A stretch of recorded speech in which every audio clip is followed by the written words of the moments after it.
Hi amigos, brake pad glazing.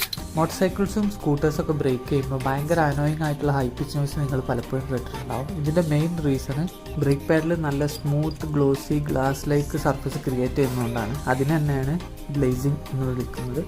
ഈ ഒരു break പാഡിൽ നല്ല റിഫ്ലക്റ്റിംഗ് ആയിട്ട് നിൽക്കുന്ന കണ്ടില്ലേ, അത് തന്നെയാണ് ഈ ഒരു ഗ്ലേസിംഗ് എന്ന് പറഞ്ഞത്. ഇനി ഇതെങ്ങനെ സംഭവിക്കുന്നതെന്ന് ചോദിച്ചു കഴിഞ്ഞാൽ, നമ്മുടെ ബ്രേക്ക് പാഡ്സ് ഓവർ ഹീറ്റ് ആകുമ്പോൾ ഇതിൻ്റെ ആ ഒരു ടോപ്പ് ലെയർ സർഫസ് മാത്രം മെൽറ്റായിട്ട് പിന്നീട് കൂളാകുമ്പോഴാണ് ഈ ഒരു സ്മൂത്ത് ഫിനിഷ്ഡ് സർഫസായി മാറുന്നത്. അതുപോലെ തന്നെ നമ്മുടെ ബ്രേക്ക് പാഡ്സ് ചെയ്യുമ്പോൾ ഉണ്ടാകുന്ന ഫൈൻ ആയിട്ടുള്ള ഡസ്റ്റ് പാർട്ടിക്കിൾസ് ഈ ഒരു ബ്രേക്ക് പാഡിൻ്റെയും ഡിസ്കിൻ്റെയും ഇടയിൽ ട്രാപ്പ് ചെയ്തിട്ട് ഓവർ ദ ടൈം നമ്മൾ ബ്രേക്ക് ചെയ്യുമ്പോൾ ആ ഒരു പോളിഷിങ് എഫക്റ്റ് ക്രിയേറ്റ് ചെയ്തിട്ടും ഇതുപോലെയുള്ള സ്മൂത്ത് സർഫസസ് ഉണ്ടാവാറുണ്ട്. അപ്പോൾ ഇതെങ്ങനെ റിമൂവ് ചെയ്യാമെന്നും ഈ ഒരു ഹൈ പിച്ച് നോയ്സിൻ്റെ സൊല്യൂഷൻ എന്താണെന്നുള്ള കൂടുതൽ ഡീറ്റെയിൽസ് അറിയെങ്കിൽ താഴെ ലിങ്ക് ഉണ്ട്, ചെക്കൗട്ട് ചെയ്താൽ മതി.